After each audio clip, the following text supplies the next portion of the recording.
বাড়িতে ঢুকতেই দেখি একটি মেয়ে সোফাতে বসে বসে টিভি দেখছে। মেয়েটাকে খুব চেনা চেনা লাগছে, কোথায় যেন দেখেছি। ধুর, মনে পড়ছে না। আরে, চেনা চেনা লাগে, কিন্তু চিনতে পারছি না কেন। আরে হ্যাঁ, ইনি তো আমার আপন মায়ের পেটের কাছের খালাতো বোন। না মানে, দুঃসম্পর্কের নাজিয়া খালার মেয়ে নিয়াশা। আমি হা হয়ে তাকিয়ে রইলাম নিয়াশার দিকে। আমার দিকে হঠাৎ করেই তাকালো। আমি বোবার ন্যায় চেয়ে রইলাম কিছুক্ষণ। বিসম্ভব কালো চুলে ফর্সা চেনা প্রায় অচেনা মুখটা এতটা মায়াবী হবে ভাবতেই পারিনি। আমাকে দেখেই বলল, ওই তানভীর, এভাবে কি দেখছিস? হাঁটা এবার বন্ধ কর, মাছি ঢুকবে দেখিস। আমি নিয়াশার কথা শুনে ওনার দিকে তাকালাম আবার। আমার 2 বছরের বড় ও, এখন 3 বছরের বড় হয়ে গেছে। কারণ একবার আমি এসএসসিতে ফেল করেছিলাম, তাই বেশ লজ্জা পাচ্ছে আমার ওর সামনে যে কথা বলতে। কারণ একবার এক দাদু মজা করতে করতে আমার প্যান্ট খুলে দৌড় মারে। তখন ক্লাস 5-এ পড়তাম। নিয়াশা সেটা দেখে নেয়। তারপর আমি 1 মাস ঘর থেকে বের হতে পারিনি। তবে নিয়াশা প্রতিদিন ওর বান্ধবীদের ডেকে নিয়ে এসে রোজ আমাকে ন্যাংটা বলে খেপিয়ে যেত। ওই তানভীর, তুই কি নিরাপত্তা কমিটির সদস্য হয়ে গেছিস নাকি?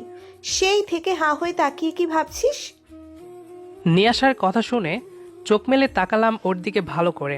মিষ্টি হাসি দিয়ে আমার দিকে তাকালো। আমি আস্তে করে হেঁটে ওর পাশে যেয়ে বসলাম। আমার চুল টেনে দিয়ে বলল, বাবা, আমাদের তানভীর তো বেশ বড় হয়ে গেছে। কি ব্যাপার? এত বড় কবে হইলি? ইয়ে মানে, তুমি যে কি বলো না নিয়াশ। তানভীর। বেশ চিৎকার দিয়ে উঠল। রান্নাঘর থেকে আম্মু আর নাজিয়া খালা চলে আসলো দৌড়ে। সাথে আব্বু আর খালুও আসলো। নিয়াশ আমার চুল জোরে টেনে দিল। কি হয়েছে নিয়াশা? বড় খালামণি, তোমার ছেলে আগের মতোই শয়তান আছে। ও আমাকে আপু না বলে নিয়াস বলে ডেকেছে। ও কি ভুলে গিয়েছে আমাকে নিয়াস বলে ডেকে চাই? ওহ নীলাশা, তুই পারিস বটে। এইটুকু ব্যাপার নিয়ে ঘরটা উড়িয়ে দিয়েছিস একেবারে। ফাজিলের হাড্ডি সব। মা, তুমি না। হুম, নিয়াশ আপুকে নিয়াশ বলে আপু না বলে একবার ডেকেছিলাম। তারপর আমাকে সে যে ইটের টুকরো মেরে তাড়া করেছিল, সেই দৌড় আজও ভুলিনি। কিন্তু সেদিন দৌড়াতে যেয়ে আমার হাফ প্যান্ট কাটা গাছের সাথে লেগে ছিঁড়ে যায় পেছন থেকে। সেদিন নিয়াশা ওর চিকন দাঁতগুলো বের করে যা হেসেছিল, আমি কেবল সেই দিকেই তাকিয়েছিলাম। সেই দিনই কেন জানি না বুকের ভেতরটা কেমন যেন করে ওঠে।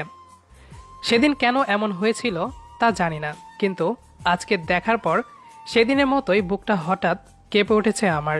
আমার প্যান্ট ছিঁড়ে যাওয়ায় পেছনের বেশ খানিকটা দেখা যাচ্ছিল। ও বারবার আমাকে বলেছিল, তানভীর, তোর জয় বাংলা সোনার বাংলা দেখা যাচ্ছে। কি ফাজিল মেয়ে ও।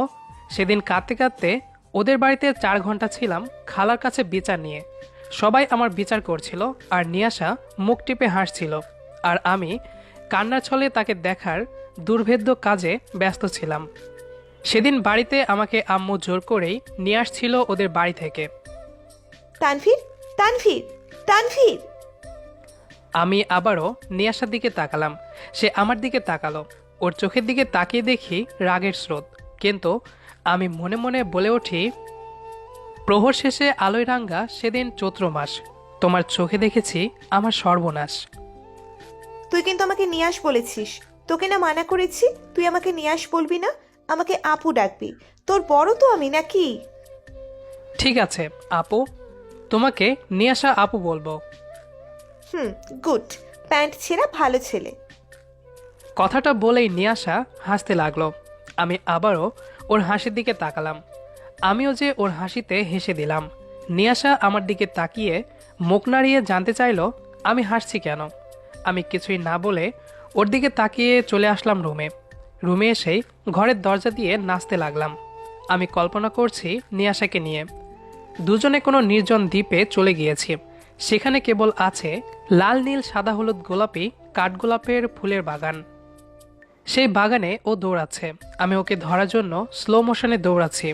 ব্যাকগ্রাউন্ডে বাজছে, मैं मेरा दिल और तुम हो यहाँ फिर क्यों हो पल के झुकाए वहाँ तुम साहसी पहले देखा नहीं तुम इससे पहले थे जाने कहाँ जीने लगा हूँ पहले से ज्यादा तुम पे मरने लगा। তানভীর, তুই তোর সাদাত ভাইয়ের কথা ভুলে যাস নাই নিশ্চয়ই? তোর শাকিল আঙ্কেলের ছেলে, ওর আগামী মাসেই বিয়ে। নিয়াশারা শপিং করতে এখানেই এসেছে। সাদাতরা আজ বিকেলেই আসবে, 2 দিন থেকে চলে যাবে।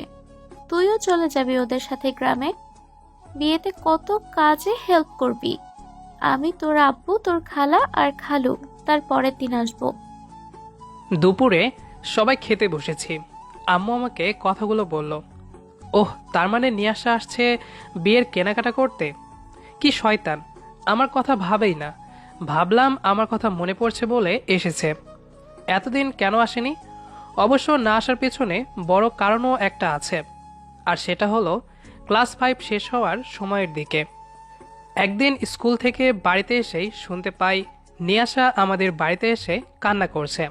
আমি দরজার কাছে গিয়ে দাঁড়িয়ে শুনতে পেলাম ওর স্কুলের অঙ্ক স্যার আজ বেশ কয়েকদিন অঙ্ক করার নাম করে নিয়াশার গায়ে অন্যরকমভাবে হাত দেয়, যা সবার থেকে একটু আলাদা। নিয়াশা রোজ এটা ছোটোখাটো প্রতিবাদ করতেও আজকে নিয়াশার ওড়না ধরে টানাটানি করেছে। ওটা শোনার পর আমি বাড়ি থেকে তরকারি কাটা বটি নিয়ে পরের দিন ওই অঙ্ক স্যারকে তাড়া করেছিলাম সারাটা স্কুল। সেদিন ছোট ছিলাম, কিন্তু রাগের চোটে শক্তি যেন দ্বিগুণ বেড়ে গিয়েছিল। ওই দিন নিয়াশা আমাকে কষে চড় দিয়ে বলে, খুব বড় হয়ে গিয়েছিস তুই, তাই না? যদি তোর খারাপ কিছু হতো, আব্বুরা ছিল, বাড়িতে অভিভাবকরা ছিল, তারা বিচার করত, তুই কেন এমন করেছিলি? আমি সেদিন কাঁদতে কাঁদতে ওকে জড়িয়ে ধরে বলেছিলাম, আমার শুভ্র কদম ফুলটাকে আমি কোনো খারাপ হতে দেখতে পারবো না। তারপর যখন 5 পাশ করি তখন বেশ চুপচাপ হয়ে যায় আমি, কিন্তু একদিন দেখি নিয়াশা একটি ছেলের সাথে বেশ হেসে হেসে কথা বলছে। অন্য দিনের থেকেও একটু আলাদা মনে হয়। যখন নিয়াশা বাড়িতে আসে তখন আমি তাকে কারণ জিজ্ঞাসা করতে সে বলে, আমার কাছের মানুষও হতে পারে। কথাটা আমার সহ্য হয়নি। আমি সেদিন ওই ছেলেটাকে মারতে যাই, কিন্তু সে উল্টো আমাকেই মারে। নিয়াশা জানতে পারে আর সে এসে আরও আমাকেই বকা দেয়। আর রাগে পড়ে ওর ডান গালে সেই যে চুমু খেয়ে ঢাকাতে চলে আসি, আর গ্রামে যাওয়া হয়ে ওঠেনি। কি হলো? কি ভাবছিস তুই? খাবার সামনে রেখে কি ভাবছিস তুই? বড় খালামণি, তোমার ছেলে মনে হয় কারো প্রেমে পড়েছে।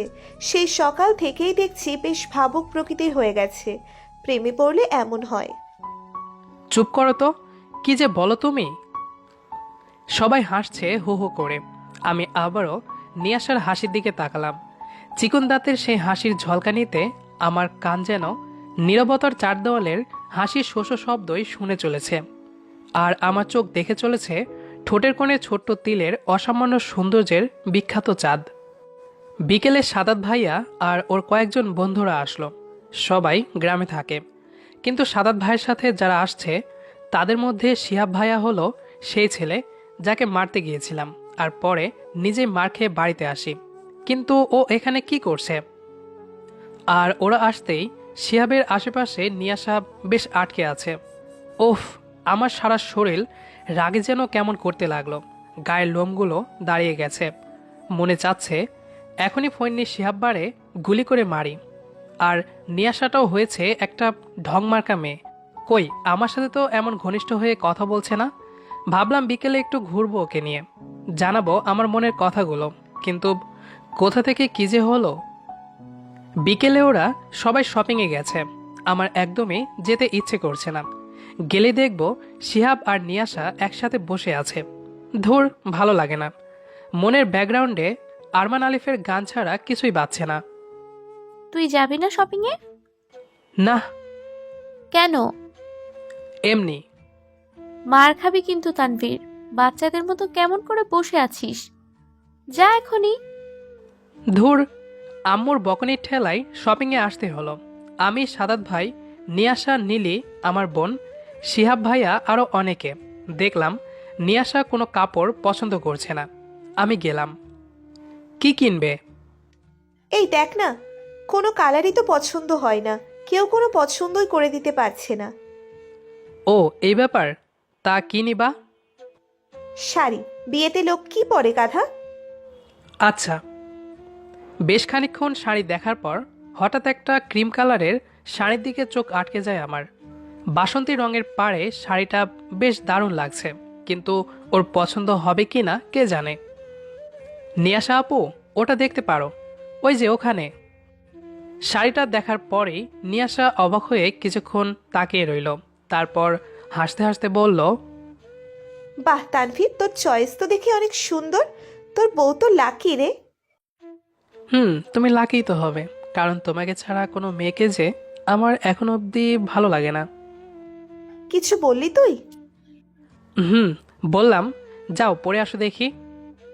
নিয়াশা পড়তে চলে গেল। যখন চেঞ্জ করে বের হলো তখন আমার চোখ ছানা বড়া, যেন মনে হচ্ছে গ্রীষ থেকে নেমে আসা কানা দেবী। আমি কাছে যাচ্ছি ওর, ঠিক সেই সময় শিহাব এসে নিয়াশার হাত ধরে। বিরক্তিতে আমার শরীর কাঁপতে লাগলো, মেজাজটা একদমই খারাপ হয়ে গেল। পাবলিক প্লেস না হলে শিহাবের মাথায় ইট মারতাম। হারামি। রাগে শপিং না করেই চলে আসলাম। রাতে ছাদে দাঁড়িয়ে আছি, নিয়াশা আসলো। হাসি হাসি ভাব, কিন্তু আমার মনে শহরে হাসির রেখার কোনো কোণ তল বক্ষ দেখছি না। কি রে, শপিং না করে চলে আসলি যে? এমনি। ও, জানিস তানভীর, শিহাব আজকে কোথায় কোথায় ঘুরিয়েছে? কোথায়? অনেক জায়গা, টিএসসির মোড়, গোলচত্বর, রমনার আশেপাশে। ও তাই? হারামি গ্রাম থেকে এসে সব চিনে ফেলেছে। কি বিড়বিড় করিস? কিছু না, ধুর। কিছু না বলেই চলে আসলাম। আচ্ছা, ও কি সব ভুলে গিয়েছে ছোটবেলার কথা? কিভাবে সম্ভব? এত সহজেই কি ভোলা যায়? এ বিয়েতে আমি যাব না, কখনোই না। বিয়ে বাড়িতে আসলাম, আম্মু জোর করেই পাঠিয়ে দিল। সাদাত ভাইয়াও জোর করে নিয়ে আসলো, কিন্তু একবারও নিয়ে আসা বলেনি আসার কথা। সারা রাস্তা আমি ওকে দেখতে দেখতে এসেছি, আর পারছি না আমি। এবার বলা উচিত আমার তাকে, যে আমি ওকে কতটা ভালোবাসি। ভাবতে ভাবতেই কদিন কেটে গেল। রোজ নিয়াশাকে দেখি দূর থেকে। আগের মতো আর ঝগড়া করা হয় না। সাদাত ভাইয়াদের বাসাতেই ও বেশি আসছে, তাই আর কোথাও যাচ্ছি না আমি। অবশ্য আমাকে নিয়াশা একদমই পাত্তা দিচ্ছে না। আজ ভাইয়ার গায়ে হলুদ। আমার এমন চেঁচামেচি অনুষ্ঠান একদমই বিরক্ত লাগছে, ভালো লাগছে না। তাই ভোর 5টার দিকে উঠে বাড়ির পেছনের একটা ছোট্ট খেলার মাঠের ডান পাশে একদম ছোট একটা পুকুর আছে। সেই পুকুরের পাড়ে একটা লিচু গাছ আছে। আমি আর নিয়াশা রোজ ভোরে এসে এই গাছের থেকে লিচু পেড়ে খোসাগুলো পুকুরের পানিতে ফেলে চলে আসতাম। পিছনের দিকে আসতে দেখি নিয়াশা পায়চারি করছে। আমি ওর সামনে গেলাম। আরে তানভীর, তুই এত সকালে? বাবা, কি হলো, চুপ কেন? কিছু বলবি? ওভাবে তাকিয়ে আছিস কেন? আমি নিয়াশার দিকে তাকালাম, ও আমার দিকে তাকিয়ে আছে। আমি চারিপাশে তাকালাম, দেখি নিচে তরুলতা গাছ আর লতানো পাতায় ভর্তি কিছু গাছ হয়েছে। আমি তাড়াতাড়ি সেগুলো তুলে নিলাম। নিয়াশা আমার কাণ্ড কারখানা দেখছে কেবল। আমি ধপ করে ওর সামনে হাঁটু মুড়ে বসে গেলাম। নিয়াশার চোখ ছানা বড়া, সে আমার দিকে হা করে চেয়ে আছে। ততক্ষণে লতানো গাছের লতা পেঁচিয়ে নূপুর বানিয়ে ফেলেছি। সামনে বাড়ি দিয়ে ওর দিকে তাকিয়ে বললাম, নিয়াস। তুমি আমার নিয়াস। আমি জানি তুমি আমার থেকে 2 বছরের বড়, কিন্তু তাতে কি? তুমি তো আমার নিয়াস। হ্যাঁ, আমি নিয়াস বলেই ডাকবো তোমাকে। আমি না আর পারছি না। মনের একদম গভীরে আটকে গেছি তুমি নামক মহাসমুদ্রে। তোমাকে আজ বলতে চাই আমার মনের অপ্রতিরোধ্য কথাগুলো। হয়তো আর বলা নাও যেতে পারে।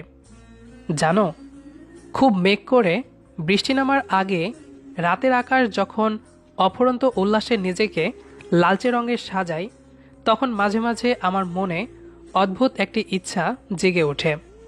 বোকা বোকা একটি ইচ্ছে, কিন্তু আমার কাছে এই ইচ্ছেটি ভীষণ প্রিয়। রাতের মেঘলা আকাশ দেখলে আমার কেন যেন নির্জন একটি দ্বীপ কিনে ফেলতে ইচ্ছে করে।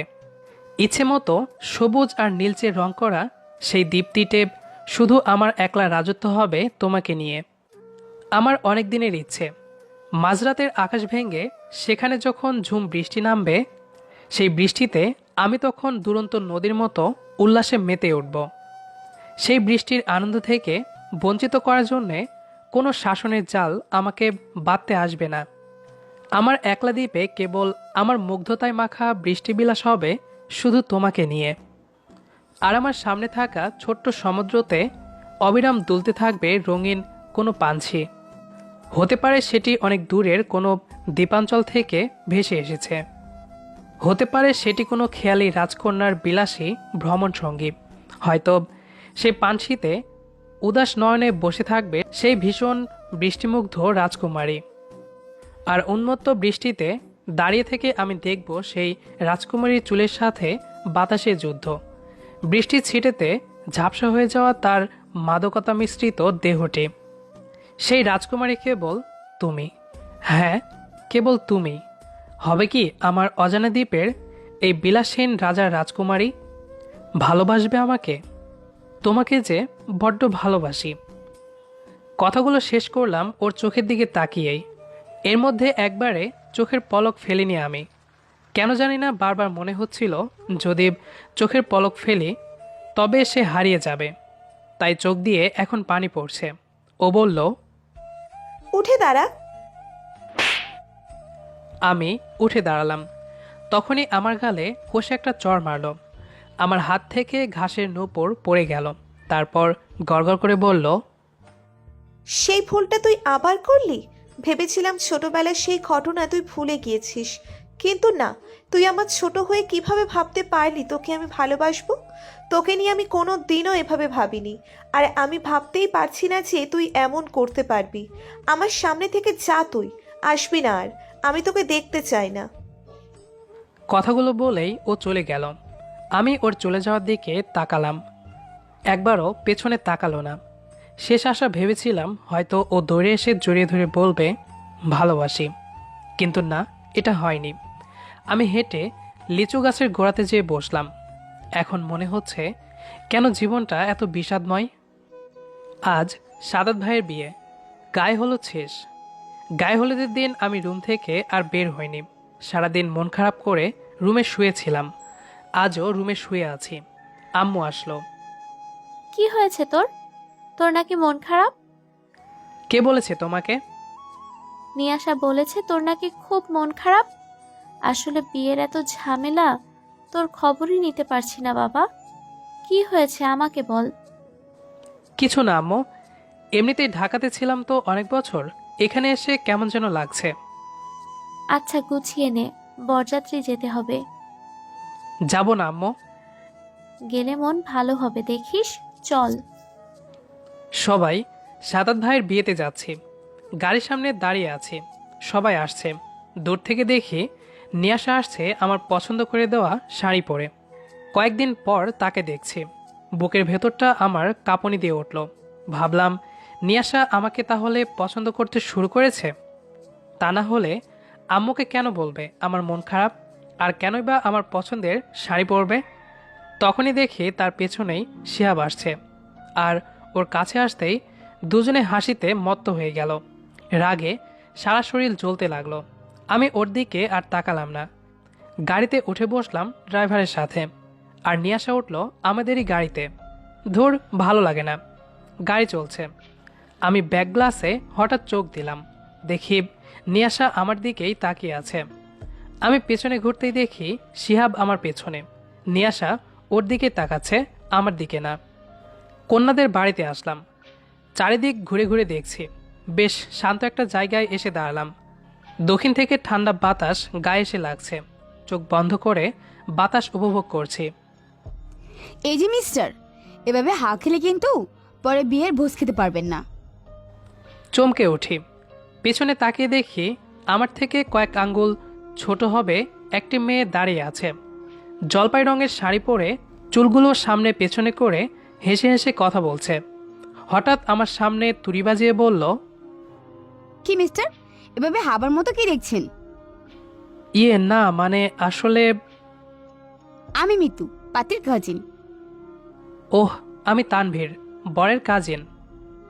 তাহলে তো আপনি আমার বিয়াই। হুম। তা এখানে কি করেন? বাতাস খাচ্ছেন? দুজন বেশ খানিকক্ষণ কথা বললাম। মেয়েটা আসলেই অনেক মিশুক। আসলে আমি যেখানে দাঁড়িয়ে বাতাস খাচ্ছিলাম, এই জায়গাটাতে ও সব সময় আসে। তাই যখন কোলাহলকে পেছনে রেখে শান্ত পরিবেশ খুঁজতেই আমার মতো সেও এখানে আসে। দুজনে বেশ কিছুক্ষণ গল্প করে যখন বিয়ের আসরের দিকে যাচ্ছি, তখনই চোখ আটকে গেল প্যান্ডেলের আড়ালে থাকা আমার পছন্দের রাঙা শাড়ি পরিহিত মেয়েটির দিকে। হ্যাঁ, নিয়াশার দিকে। ও আমার দিকে কেমন ড্যাব ড্যাব করে তাকিয়ে আছে। ওর চোখে আজ প্রথম আমি অন্যরকম কিছু দেখলাম। আমার চোখে ওর চোখ পড়তেই ধূপ করে সরে গেল। আমি হাসলাম। আমি আর মিতু মিলে সারা বিয়েবাড়ি ঘুরেছি। আমরা আপনি থেকে তুমিতে চলে এসেছি। খুব ভালো বন্ধু হয়েছে মাত্র কয়েক ঘন্টাতে। আর একটা বড় জিনিস খেয়াল করেছি, নিয়াশা আমাদের দিকে চিলে পাখির মতো চোখে চেয়ে আছে। আমরা যেদিকেই যাচ্ছি সেদিকেই ওর ছায়া দেখছি। আর আরেকটা বিষয় দেখেছি, ওর কাছে শিহাব আসলেই ও এড়িয়ে গেছে। বিষয়টা কেমন যেন লাগলো। বিয়ে শেষ, আমরা সাদাত ভাইয়ের বাড়িতে চলে আসলাম। আজ সময়গুলো বেশ ভালোই কেটেছে।